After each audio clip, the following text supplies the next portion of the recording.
Hello and welcome to the Illumin Life IdeaCast interview series, volume 14. My guest today is Benita Matofska. Benita is a world-leading speaker and changemaker who helps businesses and organizations to change lives. She is renowned for her ability to captivate audiences around the globe with her knowledge, dynamism, and passion for changemaking and the sharing economy. She is an award-winning social entrepreneur.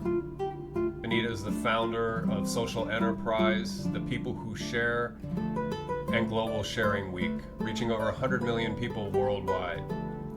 She's also the author of Generation Share, a seminal book telling the awe-inspiring stories of the changemakers building the sharing economy. So join Benita and myself for the next hour as we explore her book, Generation Share, and the work that revolves around that book and the passion that Benita has for change making. I'd like to welcome Benita Matofska to the IdeaCast interview series. I'm so grateful to have her on board, and we're going to talk about some really interesting aspects of a future of business and enterprise that I think is universally beneficial. So Benita, welcome, and again, grateful to have you on the call with me today. Well, wonderful to be here, and thanks to you, Justin, for sharing. Absolutely. So I want to dive right in, and I'm hoping that people who come to this video and discover this video haven't heard of a sharing economy or sharing business practices or change making. So let's go ahead and unpack all of that first, and then we'll expand the conversation out. So I guess you start with a change making mentality and some of the aspects of what that looks like in a person's nature, or what they need to have present when they're engaging in this. Well, where I'd start is by saying that we're living in a world now that is fast changing. Obviously, we've been living through a pandemic. We're living in a society where it is no longer that businesses can solely focus on purely commercial gain. We need to be making some other contribution as businesses, as individuals, as communities, as organizations, as charities, as community groups. Wherever we sit in the landscape, we need to be making a contribution that's much bigger than commercial value, that is in some way making a positive contribution to people and planet.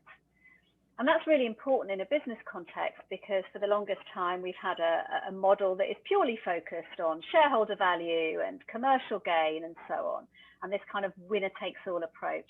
And now the world is vastly changing, and we've certainly seen over the last 18 months that those businesses and those organizations who are not willing to make some kind of contribution to people and planet are literally falling by the wayside. They're simply not going to survive in this kind of landscape. So whether you're doing this because purely you are in survival mode, or whether you're doing this because you actually have the kind of foresight and the insight to be able to understand that we need to be making this wider contribution in a way, whichever perspective you're coming from, the fact is this is something that we need to do. And all of this comes under my banner of what I call change making. And a change maker company is a sustainable business, a sustainable organization that is making a positive contribution to people and planet whilst being commercially viable. And I think those three things live together. They are not at the expense of one another, but they are very much living, in tandem with each other. And a business that has those three aspects, and we can think of the sort of triangle, if you like, of value, that's really where this whole notion of kind of social impact and social entrepreneurship and change making comes in. So that's really where I'm coming from. And I've spent the last more than a decade now working in this social impact space. And I have written a book, Generation Share, which I'm sure we'll come on to talk about. But really, my findings are that, having traveled the world and spoken to hundreds and hundreds of change makers in lots of different countries, from lots of different demographics, I'm in a position to kind of unpack a little bit about what that change making really means. And what I've identified are these 6 key characteristics. So these are characteristics that individual change makers have displayed, but these are also characteristics that companies can adopt to become what I call a change maker company. So first of all, where I'm going to start is a company's or an individual's willingness and aptitude to share. So I mentioned that this is no longer a winner-takes-all approach. We can no longer be completely working with a siloed lone wolf mentality. We need to think about how we can collaborate with others. And I would say that collaboration skills are probably the most important skills that we can teach our children, that we can learn through the education system, that we can practice in business, in community, in the charity world, in whatever sector we're working in and whatever perspective and demographic we come from.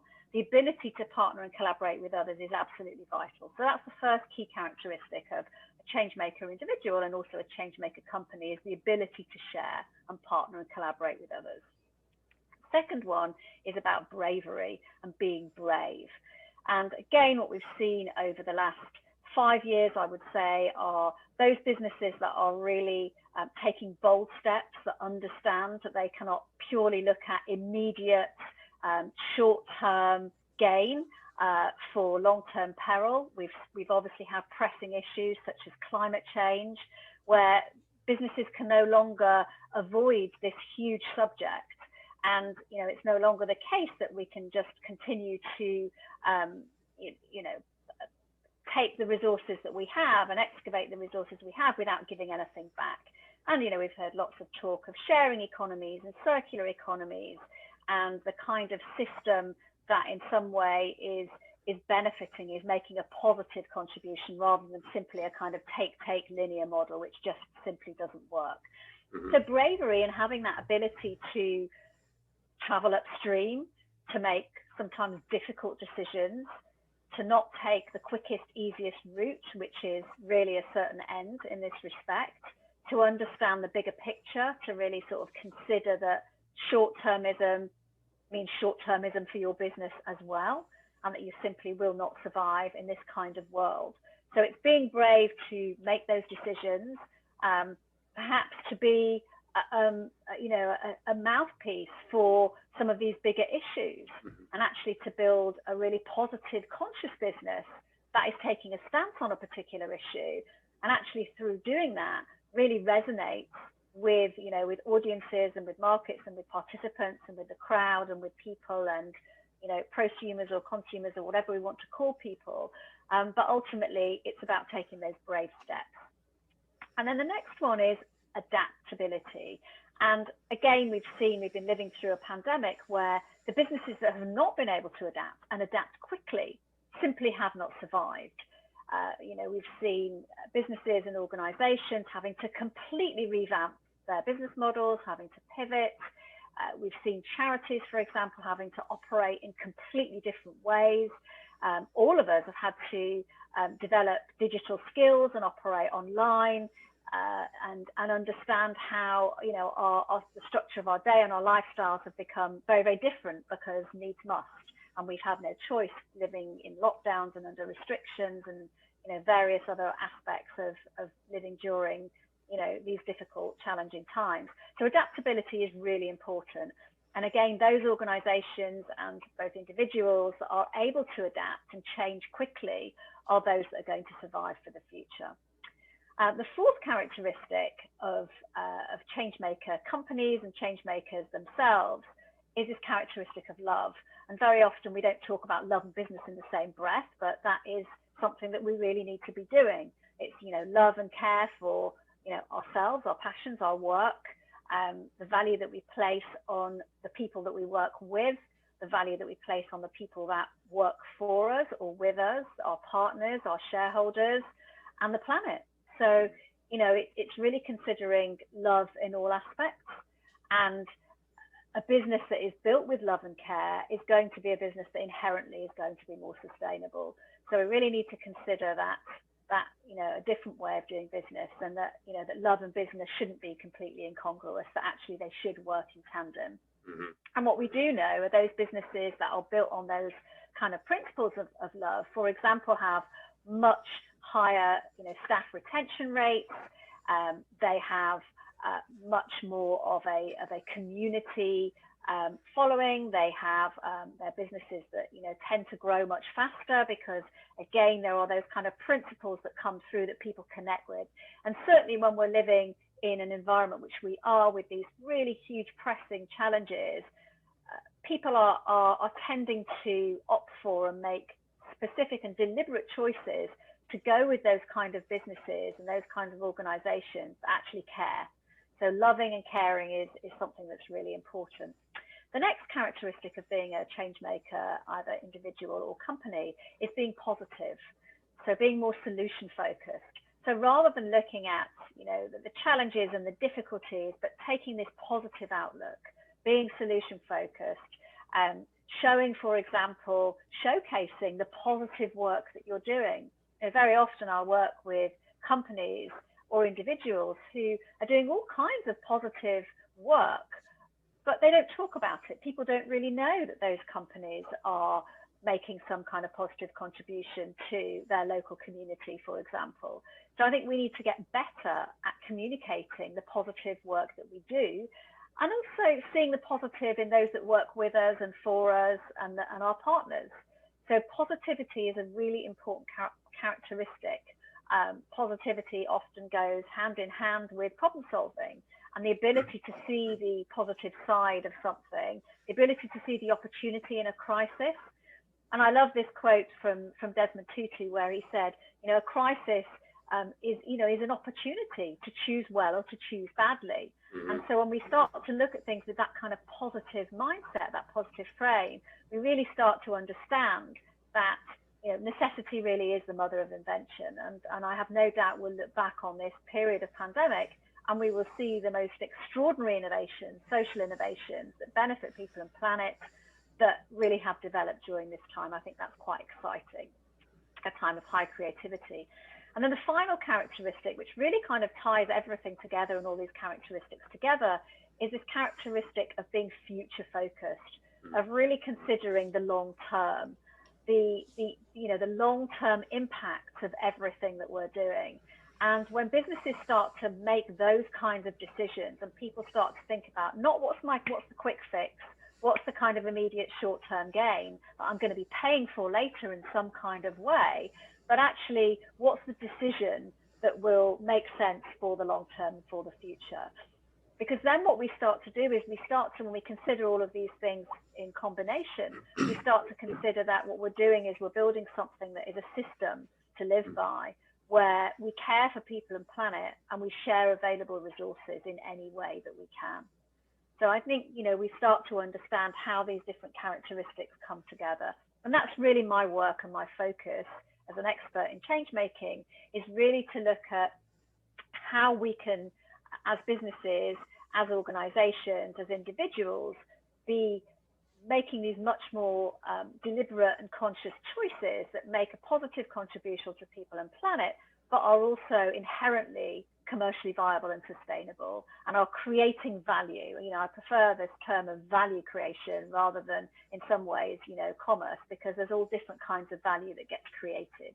And I think that's really important when we start to look at alternative economies, when we start to look at emerging economies, this whole idea that what comes out of a pandemic is this ability to build back better. Why would we want to go back to the way things were if the way things were indicates a broken system that doesn't work, that doesn't benefit people and planet, that only exacerbates our pressing problems such as climate change and inequality and poverty. Mm-hmm. Actually, let's build for the long term, let's build for the future, let's build something positive that is sharing and caring, imbued with love, and that actually is inherently sustainable.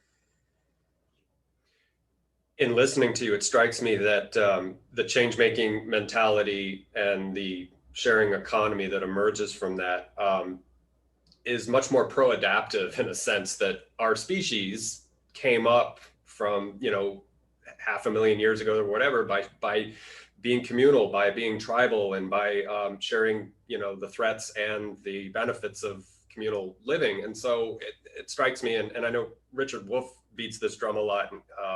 He's sort of a Marxist economist, and he's always saying that the especially here in the United States, the capitalist system that exists now is sort of like the old serfdoms and feudal empires. You know, you have a lord and then you have everybody else. And what you're talking about strikes me as being more pro-adaptive in the long run. So that's where adaptability, you know, that really strikes a chord with that this makes sense. This is inherent to our mechanisms of functionality as human beings. So not to go off on a huge cultural tangent, but I love how what you've just described really fits much better with the way human beings came up, you know, again, in maybe the last couple 100,000 years.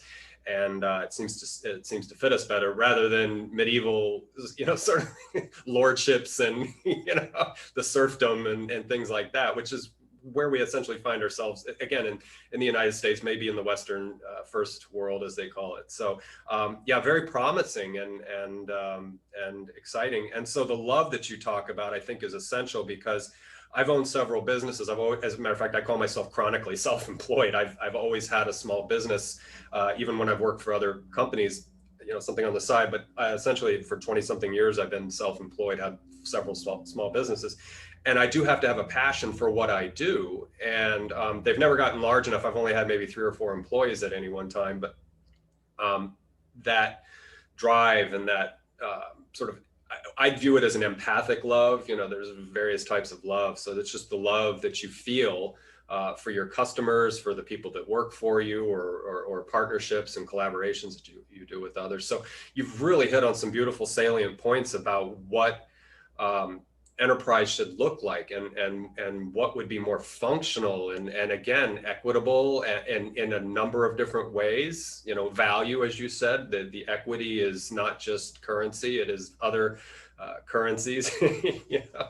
So very future forward, very exciting. So I guess the first technical question I would pose to you is, I have so many, but are there certain market sectors that are more where this is more amenable to development and infiltration into these sectors? So food and beverage, various service sectors. What are you seeing in your experience that is emerging in a better, more fluid manner than others, perhaps? Are there sectors that would be resistant to this type of behavior? Yeah, it's a really good question. I mean, I think we've seen lots of activity in the you know, the sort of business to consumer market. I would say that certainly, you know, the food industry, you mentioned food and beverage, particularly during the pandemic, that sector has been, you know, a really interesting one because, again, what we've seen is that, you know, businesses like, for example, supermarkets have become much more kind of, you know, community oriented. And the world over, we've seen, for example, how, you know, vulnerable people have been supported, you know, whether that's by having specific store opening hours for those communities, or whether it's about having particular kind of delivery services for those people who are isolating or who are, you know, in quarantine or who are vulnerable and shielding. And so I think, you know, the kind of the businesses of necessity, you know, those that have been providing the essentials, I think that's been really interesting. You know, I really, this whole term that we have here in the UK about key workers and, you know, those key businesses and essential businesses, you know, it really takes you back, doesn't it, to the kind of, you know, the hierarchy of needs, to Maslow, because we've really had to consider, what do we need during this time? Right. And if actually I can only leave my house for, you know, absolutely vital purposes, then you really have to consider, what is it that I need? Do I really need to go out? Because particularly in the, you know, in the early part of this pandemic, when we really didn't have a lot of information, we didn't really know what was happening, but we knew that something was spreading and we needed to take care of others and take care of ourselves. So I think it has been a really interesting time from that perspective. So I think there are sectors that it has become more apparent they've had to adapt very quickly because they are providing vital services. Whilst at the same time, other businesses or other organizations that perhaps haven't been part of that have had to really consider, you know, effectively the services and the products that they are delivering, producing, manufacturing. How can they be of service? Because if we're only focusing on what's absolutely necessary, well, then let's look at what are the parts of my business or, the parts of this organization that are doing something that is vital for people or for the planet. So I think that's been really interesting. And we have seen this kind of refocusing. We've seen businesses who've kind of shed, some of the slack. And that has to be a good thing. They've shed what's superfluous. So I think that's really interesting. I also think that, people, there's a shift in perception, there's a shift in need, there's a shift in consciousness. People are making much more informed decisions. We've become much more acutely aware of where our goods and services, where they come from. We've been asking a lot more questions. So, I believe that people now, when they make choices and they're making purchasing decisions, are a lot more savvy. There was a case, there's been several cases in the fast fashion industry where during the pandemic, suddenly you had, companies like Boohoo, for example. We had a big furore here in the UK because what they were doing was suddenly creating, over a 2-week period, all this loungewear for people to lounge in during the first lockdown. And effectively, those garments were being made under, sweatshop conditions, mostly by women who were being, very poorly paid and who were working in the most dreadful conditions. And ultimately, there were huge outbreaks of coronavirus that was traced back to those dreadful sweatshops. And subsequently, once that was exposed and people were aware of what was happening and the human cost of that and the human life cost of that, it was very specific. It was absolutely linked to those, those deaths that happened in that particular area, in that particular part of the UK. Then, there was a boycott of that particular company, but also there was a greater awareness and understanding of, where are these things that I'm purchasing? Where are they coming from? And what are the processes that are in place? Right. How are the people that are making the garments that I wear, the things that I have, how are they being treated? And that, their lives are not simply expendable, but actually I want to know what the source of my, of the goods that I purchase are. So I think, we're becoming much more aware. We're also becoming much more aware of our health because we've been living through a health crisis, and it's made many of us really consider other aspects of our health. So, everything from a kind of understanding of, if you look at those people who've been more susceptible and vulnerable during this crisis, those are people who had very poor health, people who perhaps, had diabetes, who perhaps were overweight, who, had all kinds of other health challenges. They've been even more challenged and vulnerable during this crisis. So, there's been a much greater emphasis on health and things that we've perhaps took for granted. We carefully consider. So I think there's been some kind of interesting shifts in the way that we lead our lives, and that inevitably comes out of a crisis. And I go back to this point about, a crisis can also be this opportunity to choose well. And we've definitely seen some of that happening. We're also, of course, seeing some people are continuing to make poor choices, and some companies are continuing to make poor choices. But I don't believe that should be the focus. I think what we need to start doing, and I suppose part of my bigger mission, is this, this idea that to change the world, we need to change the narrative.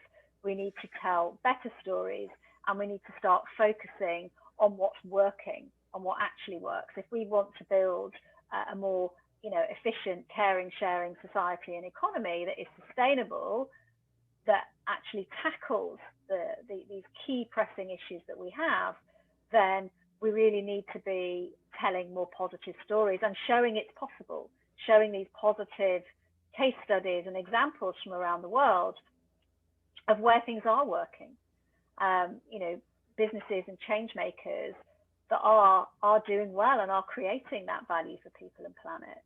And that's really what I set out to do with my book, Generation Share. And the whole point of Generation Share was to first of all understand who are these change makers that are building a more caring, sharing economy and society, and to ask some questions about, is this about where you live in the world? Is it about geography? Is this about status? Is this about, wealth? Is this about gender? Is it about disability? Is this about culture and race and religion? Is this about age, for example? To really understand who these change makers are and what kind of innovators, social innovators, and social enterprises exist in the world, and to better understand who they are and how that works. And so the book has been an exploration of that, but it's also a showcase of positive stories of change makers who they themselves may have been through, unbelievable journeys of challenge and difficulty. Artie Naik in the slums in Mumbai, who, was destined for a life of being, married at a very early age, potentially being sex trafficked, turning to prostitution and so on, and looked at the girls around her who were dropping out of school precisely because they needed to earn money and there was pressure on them to do that. And she realized that what she wanted to do was not only change her own future, but the future of those around her. But how do you do that when actually you can't even access education because you don't speak English or Hindi, and the education system is taught in those languages? You speak a local dialect, in this case Marathi. And for Artie Naik, she had to teach herself Hindi and English in order to be able to set up the Saki School for girls, for slum-based girls, and now their mothers. And it's quite an extraordinary journey from earning, the equivalent of 9 pence a day, 12 cents a day. She was able to set up a school for slum-based girls, and is now opening up other centres. And it's an extraordinary story, and she's an example of an incredible change maker. The entrepreneurship that she has shown in order to get this initiative off the ground is absolutely extraordinary. And her use of social media, for example, to get word out for her cause and to attract funding and support and opportunities for those girls is nothing short of incredible. And then I have, a story, for example, of a doctor in Greece who set up a network of clinics to support and provide healthcare for refugees and people who could not access free healthcare. And not only has she set up this network of clinics, but there are community kitchens, and there are places where people can come and they can get access to clothing and other supplies and find work. I mean, it's quite extraordinary. But again, this is a doctor who was doing very well in her life, and actually her decision could have been, well, I'm all right, thank you very much, and I'm just going to continue doing what I'm doing. But she chose not to do that. She took that brave step and wanted to help other people.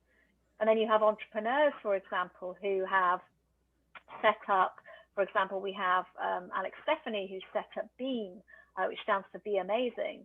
And it's a crowdfunding platform to crowdfund for training and employment for homeless people, for people who are who do not have a stable place to live.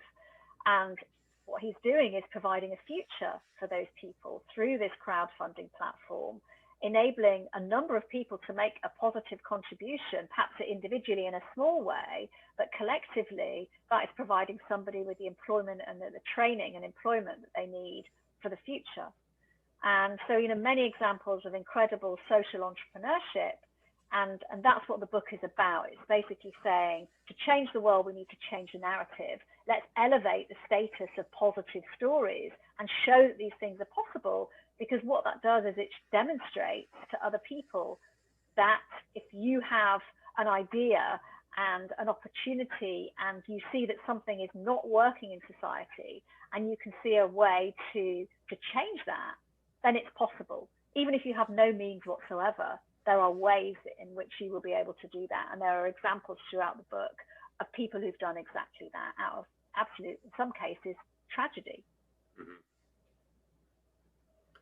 Yeah, the book is, and I guess we could do this now, because I wanted to sort of point out the book and really sincerely, people who are watching this video, if you are at a crossroads in your life, if what Benita's been talking about is where you're heading, you think, in the development of your future, the book is full of inspirational stories about people developing themselves, developing an enterprise, developing an entrepreneurship, and so if this conversation has been inspirational to you, I would highly recommend that you incorporate this book into your broader landscape of development that you're working with, because it will give you some ethical guidance. It'll give you practical guidance to developing what you do. In fact, as I mentioned a little while ago, I've owned about 4 businesses, and I've got a 5th business that is under development, and it's being informed to a degree by this, or refined to a degree by this, because one of my ideas of wealth, and I am aiming to generate a wealth with this new thing, but it's not for me. I don't think wealth for me, I don't hoard it. So I'd rather distribute the wealth. So if 7 or 8 figures were coming in, I would redistribute that in education and endowment, and funding scholarships, or helping PhD candidates, whatever it takes to invest in things that, again, might orbit around what I'm doing or not, but just to, that's my idea of wealth, is to generate that capital, but at the same time to redistribute the capital in a way that just opens doors and creates cascading effects elsewhere. So I'm not getting on my, I'm not tooting my horn here too much, but to me, that's my takeaway from this book, is it's so full of inspiration in terms of how you can be successful, tick the boxes, achieve the goals and accomplishments that you want, but also have this sense of ethical grounding that contrary to the paradigm that exists out there, that wealth building isn't about having 4 luxury homes and a private jet, and that, I think that's just nonsense, and it is, so, as you've pointed out, is completely unsustainable, and it is just misguided. And one of the things that I've also been informed in my development, or that has informed me in my development, is a sense of compassionate ethics and philosophical grounding, that vapid consumerism and ethical materialism has reached a branch line with an end to it. And as you've pointed out a number of times with this COVID pandemic, it's given us pause, and as Desmond Tutu said, an opportunity to see in what some might call crisis and some might call a tragic event, the opportunities that can arise for reconfiguring and rethinking things. So I'm totally on board with that. But yes, generation share. Can you talk about how we can buy directly from the publishing house and bypassing any of the super mega corps that are selling it online? I really would encourage our viewers to do that. And I'll just say a little bit about the kind of process of getting a book published in an ethical way, because this has definitely been part of the journey with Generation Share, because I wanted to deliver and produce a book that in and of itself would create some positive social impact, given what I'm talking about. So the book is made from 100% waste materials, not 90% or 80%, but 100% waste materials. It's produced in a way that is fairly traded. Everybody involved was, fairly paid, probably with the exception of the author, but that's the way it goes. And every single copy helps to feed and educate a girl in the slums in Mumbai. So there is a contribution from the book that goes to Arti Naik and the Sati School for Girls, and also plant a tree through the Eden Reforestation Project. And so it was really important to me to work with a publisher who was willing to do that. Most aren't, because that's not typically the way that the industry works. Policy Press are a non-profit publisher. They publish books about social change, and they are an imprint of Bristol University Press, so a very reputable university, very reputable publishers, who were willing to, every question that I asked them, we wanted to use organic inks. I mentioned that the paper is from 100% waste materials and so on, and that we want to have this contribution from the sales. And everything we asked, there may be questions that had not been asked by other authors, but Policy Press were willing to go and find out those answers and find a way. And that's what I loved about working with them, that they were willing to find a way, even if that wasn't the typical way, the normal way, the traditional way, they're willing to find a way. So, if you, I can send you, the exact URL, but if you go to Policy Press and Generation Share, you will find, you'll be able to purchase the book directly from Policy Press. And what that means is that, regardless of where you buy the book, funds will still go to Arti and the Saki School for Girls and Plant Trees. However, of course, once you're dealing with, the Amazons of this world, then, they're going to take a bigger portion of that cost, of that fee. So I would absolutely advocate to buy directly from Policy Press. They're easy enough to find online. It might take you a little bit longer to get your book, but I think that's okay. We've been living in this kind of, must have it now, fast culture, and we know where that's leading us. So, if you've got to wait a week, it's okay. The world's not going to end if you have to wait a week for a book. The world might end if we have to have everything yesterday. That's a different story. So, so that's one thing to say about it. But the other thing to say really is that, I do see this book, and it's been referred to as the big yellow book of hope. And I'm really interested in this whole idea of hope and how we can provide I mentioned a better narrative, change the world, change the narrative. But hope is incredibly important for people, and that's what it does. It brings this kind of ray of sunshine. People have called it a dipping in book. So if you've had a really awful day at work, you can sit down and you can pick it up and you can read a couple of short stories. They're bite-sized. Each of the stories and each of the interviews that I did is told by that person in their words. I mean, I have obviously the stories are edited clearly, but they are coming from the heart and directly from the mouths of those people. And that was really important to me. So I've written commentaries and contexts and the openings of the chapters, but the interviews themselves are directly in first person from those individual change makers. And I think that's really important. And they're also really diverse. So it might be that, certain stories may appeal more to others. For example, if people are really interested in football, we've got a football sharer, an incredible young entrepreneur called Ashok Rathod, who also worked with slum kids and their families in India to provide an education. But he entices them through football, but they only get to play in the football team if they attend the program. And that program is, in basic education, essential education, English, maths, science, and ICT. And he's educated thousands of slum-based kids and transformed the lives of their families. You've got some of these young people now who are going to some of the best, universities in the world, which is extraordinary. It's absolutely unheard of. And his football team, travel the world. And these kids have had some extraordinary, exposure and opportunities that they would never have had before. So he really is creating dreams and a future for these young people. So, again, the subject matter is so diverse, whether you're interested in a particular region of the world or whether there's a particular sector that you're interested in, whether that's about, the arts and creativity. And we've got everything from a community choir right the way through. I've mentioned doctors and people working in the food industry, people tackling all kinds of pertinent issues, skill sharing, crowdfunding. There's just a kind of immense array and spectrum of stories. So I really do think there's something in it for everybody, and it is the kind of thing you can just pick it up, read a couple of stories, put it back down, and mull those things over. And there's quite a good sort of key as well. We wanted to make it really accessible. So I really like this idea of the kind of bite size. A lot of us are sort of time poor in lots of ways, and we might only have time for something. And by having a clear sort of key, which gives you a sense of where this fits into this bigger concept of a sharing economy, and that all these different pieces, and there are, there's a kind of infographic at the front, and everything is sort of done in bright colors. So it's just really easy and digestible. And I think the accessibility aspect of it is also really important.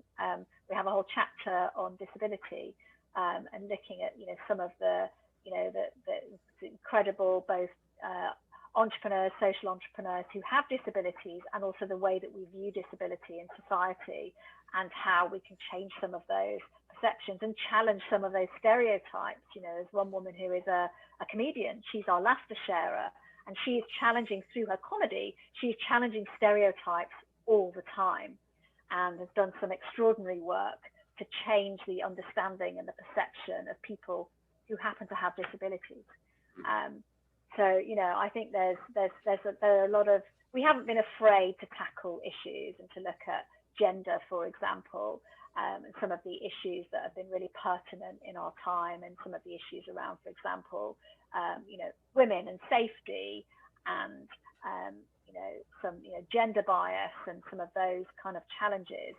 So it's a brave book in and of itself, and what it does is it enables you to find hope and positivity for something that you're doing. And it might be that this inspires someone to start an idea, or it might well be that somebody has been working on something and they've kind of lost a bit of hope.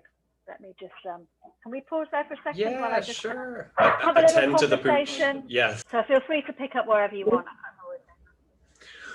All right. And just for the record, all relevant information will be listed in the description field of this video. So we'll have a link to Policy Press as well as your website and anything else that you'd like included, so our viewers can access things very quickly and conveniently. So, so questions about the sharing economy. You mentioned crowdfunding. I'll throw this came in as you were talking.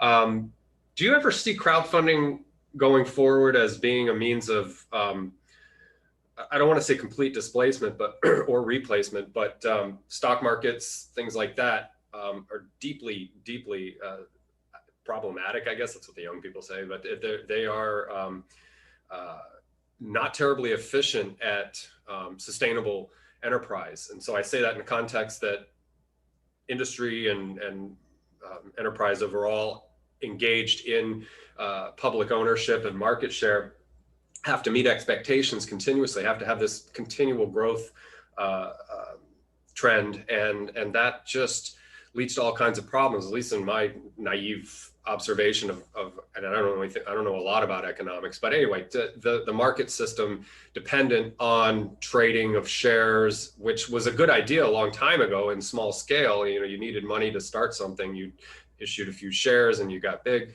But do you see crowdfunding as being an alternative to that won't bring a lot of the baggage of unsustainable growth and shenanigans to try to make a company look profitable and sort of and bubbles pop and things like that happen and they correct themselves? Market corrections happen every few years, but can we see through this type of economic sensibility that would be enough for middle scale enterprise and businesses that are following this model of a sharing and sharing economy?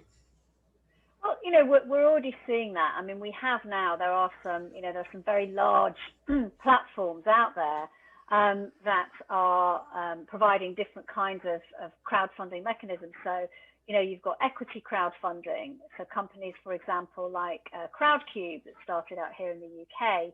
And what we've been seeing, we've seen kind of huge growth in this area of crowdfunding, both equity based and also non-equity based.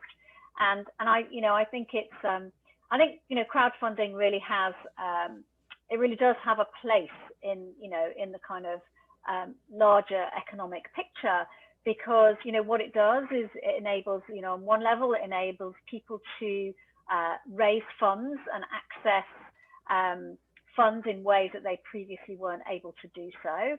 It enables people to get validity for their projects or their ideas. It's often a really good springboard. If something really resonates with the crowd, then you see these kinds of ideas really taking off. It's a chance to test and try. I mean, there are all kinds of other benefits from crowdfunding, not just the money, but also the community that sits around that. And having sort of been involved and having run about 6 or 7 crowdfunding campaigns myself, I mean, it's a huge amount of work. And I'd say that, in terms of, for example, equity crowdfunding as opposed to rewards-based crowdfunding, you do have some of the issues that you have in other kinds of fundraising. So, I don't think that these things are necessarily, absolute alternatives, but, I do see that they are systems that can help, and they are ways in which we, in some ways, democratize the fundraising process in some way. And there are other benefits. I mentioned community. I mentioned being able to test ideas and products and projects. and see how they resonate. So I think there are opportunities. I think there are also some myths around it, and it's really hard work to run a crowdfunding campaign. And there are people that don't really understand that. They think that you just post an idea and hey presto, people will come to it, and that's not how it works. But I do think there are opportunities there, and there are ways in which all kinds of ideas can get support and access through that type of a mechanism. So I think it's kind of part and parcel of this increasingly growing sharing economy, participatory economy, people's economy. It's an aspect of that. And it seems like a necessary component for growth, rather than, again, appealing to the public trading houses. I don't see that fitting you can't factor love in there. There's a lot of, and this is natural. I mean, there's a lot of cold decisions that have to be made in that model of business. And so I'm not judging it at all, but it just strikes me as not being compatible. Again, the publicly traded houses and so forth, NASDAQ and things like that. So going back to sectors, I know in another interview that I watched with you, you were referencing that municipalities are also capable of engaging in this type of practice, and that's evident in some of the cities here in the United States and on the West Coast and up north, what we would call more progressive cities, where there's bike sharing and things like that. So do you see that going forward, post-COVID, kind of continuing to develop? I imagine Europe's probably doing a lot of that. In the UK. Absolutely, and I think this whole sharing cities movement is inherently fascinating, and we've certainly seen during this pandemic an increased understanding of the importance of local economies and local infrastructure, local organizational structures, councils, municipalities, and so on, who understand the people that live in those particular areas and are able to communicate with them, on a level that national governments, for example, can't. So I really do believe that the city as opportunities for positive change is something that is only going to grow, and I think we've seen more and more of that over certainly the last 18 months. But in general, this whole concept of sharing cities and what they're able to deliver, and cities as entities for change is only going to increase. We have an example in the Generation Share book of Amsterdam, which was one of the kind of earlier sharing cities, and some of the initiatives and the projects that have been able to prosper there because there was actually endorsement from the municipality itself. And, as you mentioned, other cities like San Francisco and so on in the US, the world over, there are examples of sharing cities. Seoul, for example, is considered to be the first sharing city, which has kind of been backed and endorsed by the mayor.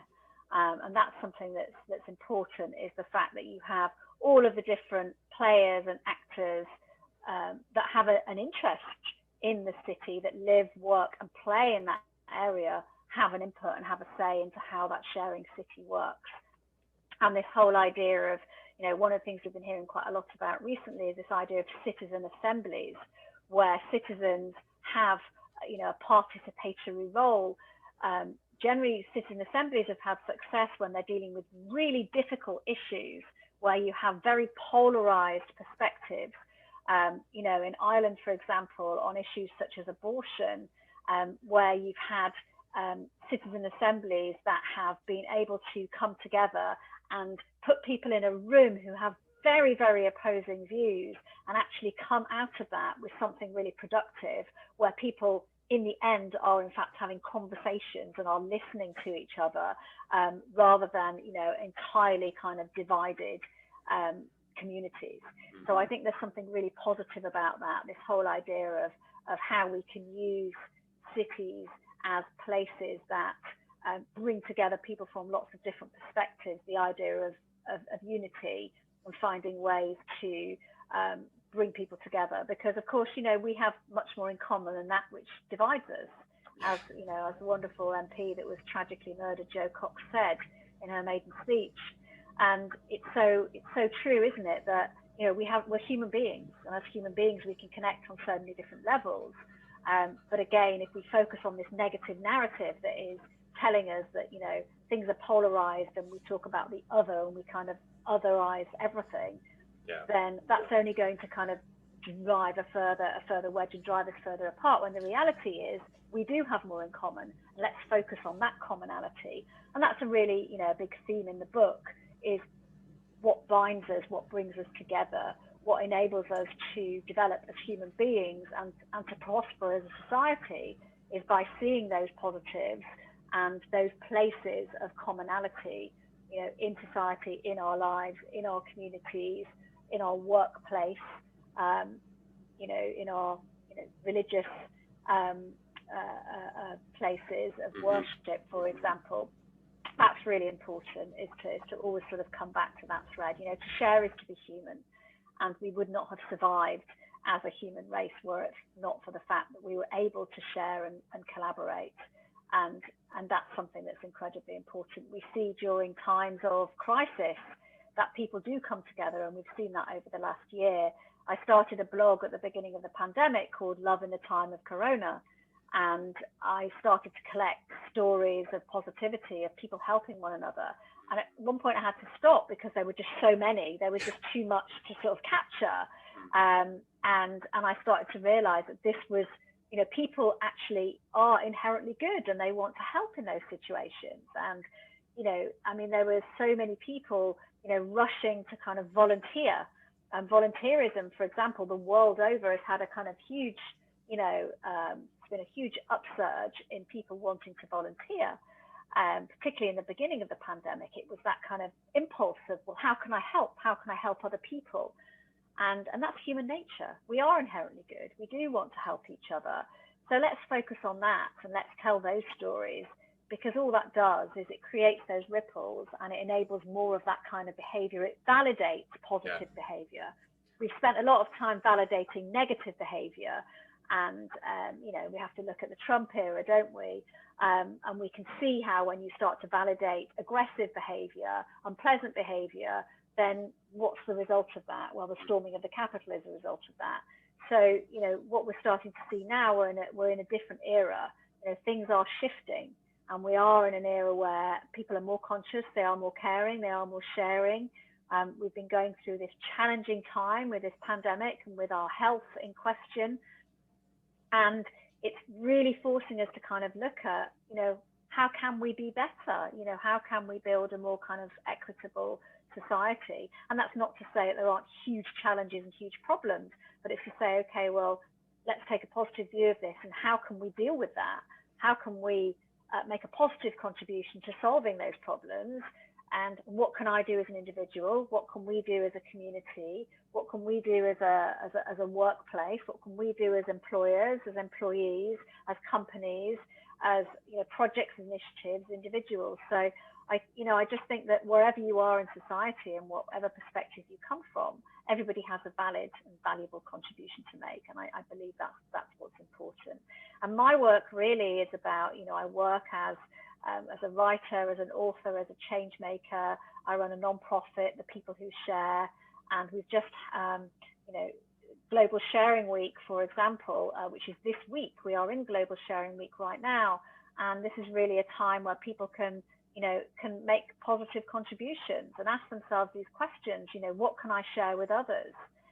We have enough resources, we have enough food to feed everybody in the world that's hungry. A third of our food is wasted. A third goes needlessly to landfill, perfectly good edible food.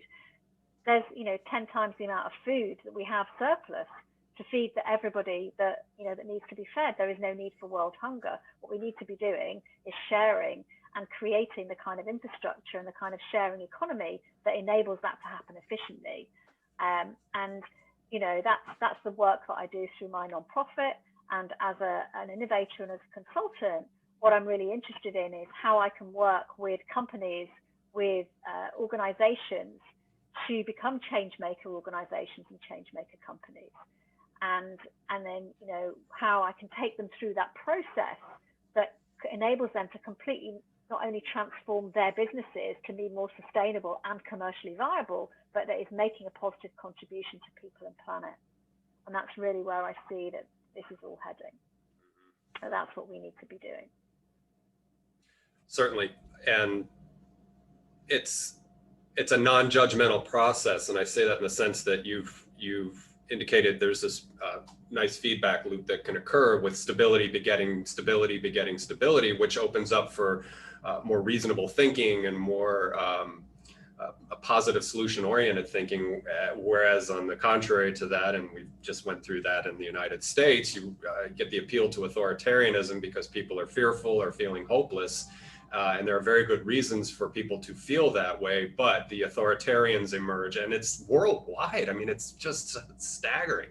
You know, you got Bolsonaro in Brazil and Erdogan in Turkey and Belarus and China and Putin. And it's staggering that despair and hopelessness and fear,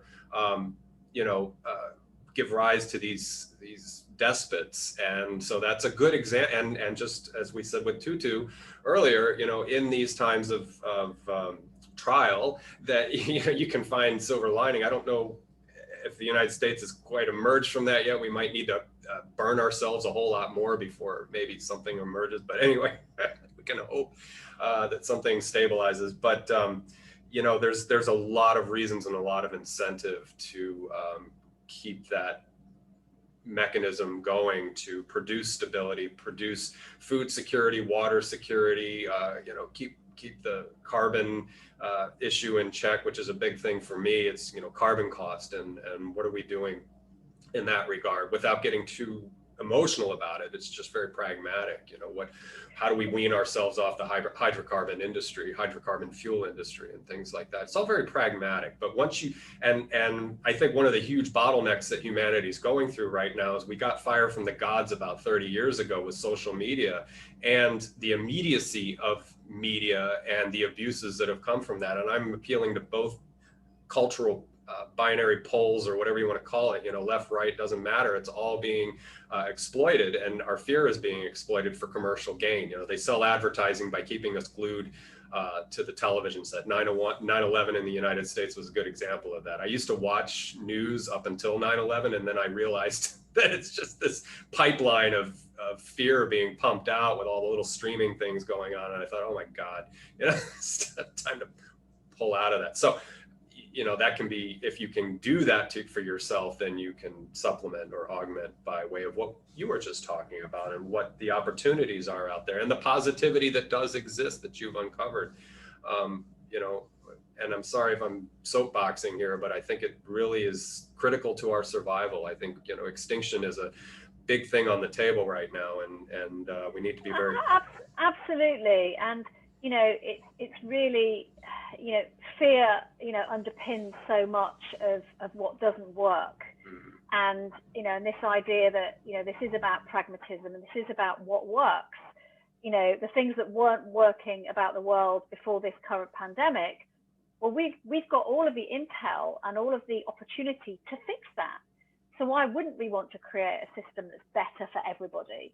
And it is about building that world that's better for everybody. But to do that, we need to show examples of what actually works.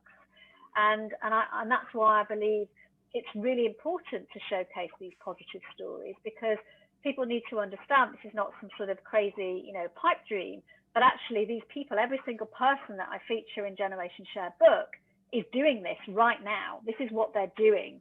This isn't some idea that they have, but they are literally delivering this change right now in the world. I've just been running a series of monthly events, which I started in January. It's the Generation Share World Digital Tour, and featuring change makers from all over the world, focusing on a different country or region each month. And we've been to Greece, and we've been to Poland, and we've been to Mexico, and and the sort of Morocco. And this week we had a Women Changemakers event for Global Sharing Week, which celebrated women from all corners of the world. And we had some extraordinary women who are creating, incredible social change to showcase their work. And, it's through the telling of these stories, it's very contagious in a way, and positively contagious, that people start to say, oh, I really like, that's really interesting. That reminds me of this project that I just heard about. And so what I've done is created this map of hope. And on the People Who Share website, we now have the map of hope. There are currently close to 170 projects from different parts of the world. And people can go on and they can list their project of hope.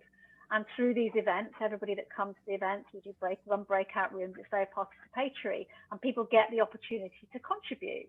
Mm-hmm. But equally, the map is out there, people can make those positive contributions, because I want to share these positive projects to show that this is possible. It's not some kind of crazy idea that somebody has, but these are things that are actually working and practical, and they're out there, and they do just make sense on a very pragmatic level.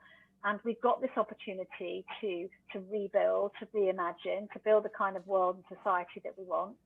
So let's do it, because each of us has this unlimited potential. I often say that whilst our planetary resources may be finite, our potential to share is unlimited. And if we can unleash that, there's really no end to what we can achieve. Inside everybody, there is a change maker. The people that feature in the Generation Share book they're ordinary people. They may have done extraordinary things, but they're just like you and me. They're just like any of us. And they've come from all different kinds of backgrounds and all different scenarios.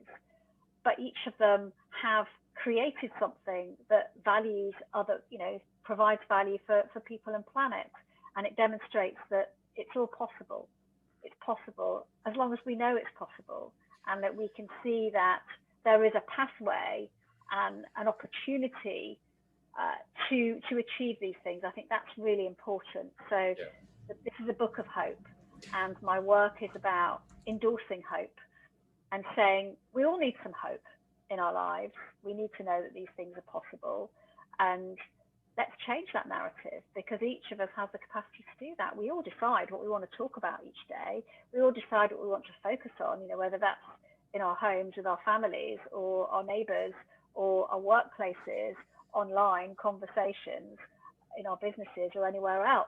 We make those decisions. So let's choose something that makes a positive contribution. Why not? Sure.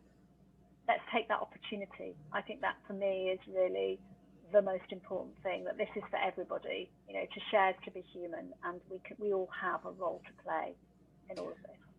Indeed.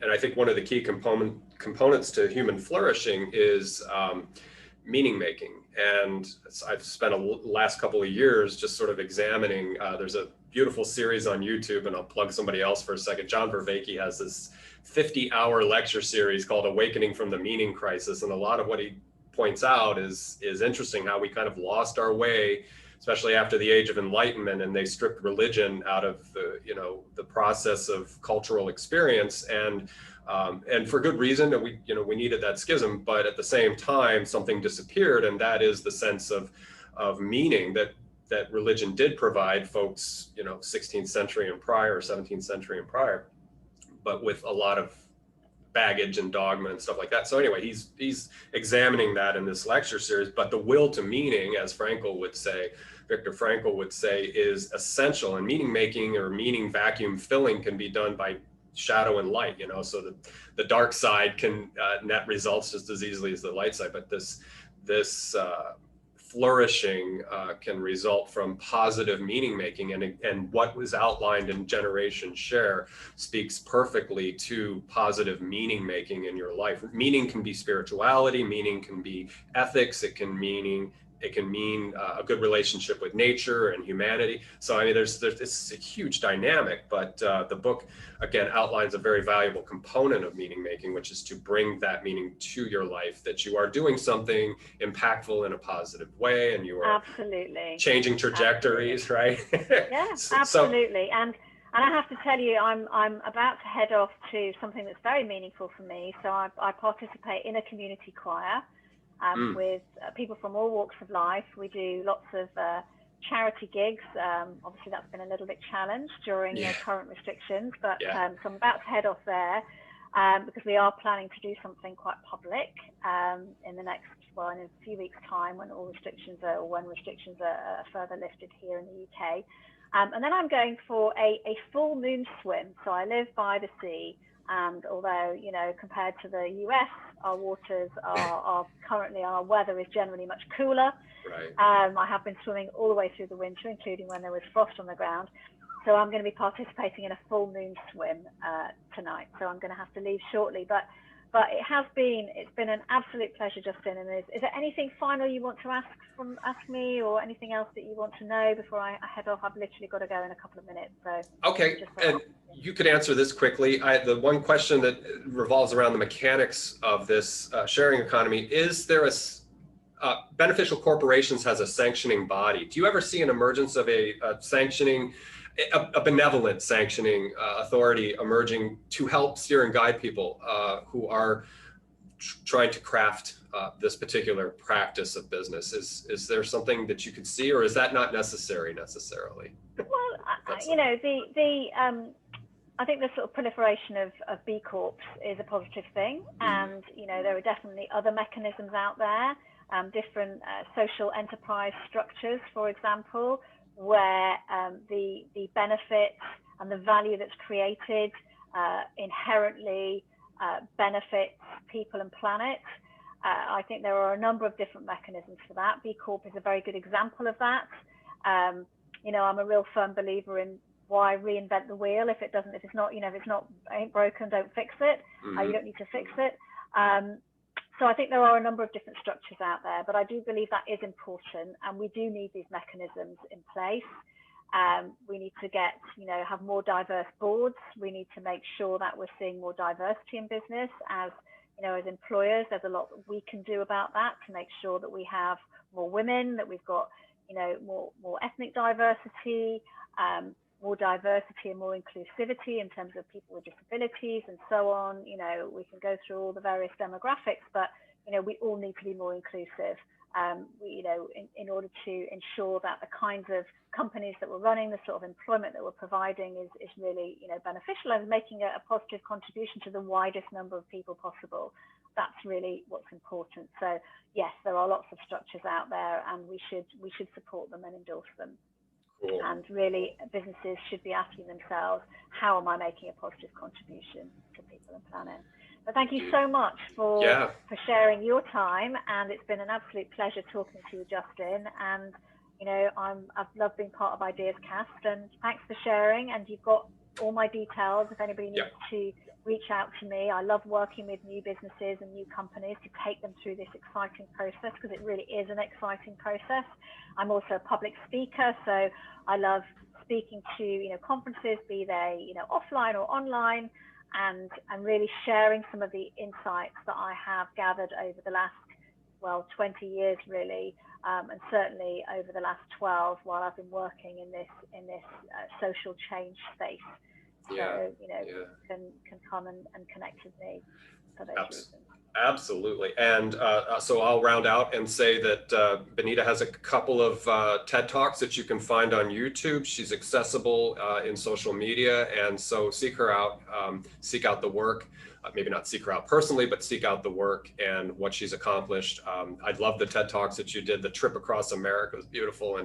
And so it's been an honor to have you on board. I'd like to thank the persons who came to watch this video. If you're here right now, you're invested, you have an interest, and so continue that interest. And I express my gratitude to the persons who are viewing this. So Benita, I'll say goodbye to you after we stop record, and I will say thank you and goodbye to everyone who was watching this video and being informed by it and inspired, hopefully. So thank you very much. Have a beautiful swim by the moonlight tonight. And again, I'll say goodbye to you after I stop record here.